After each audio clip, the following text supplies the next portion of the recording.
Step 1. Search for indicators and type following. Fixed range volume profile.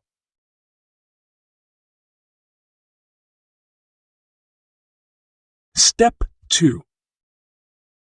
Select a time range, for example, the beginning of a new quarter, and click again at the end of the quarter. Now you have a specific range volume profile. Step 3. Mark the value area high, the value area low, and the red point of control with horizontal line.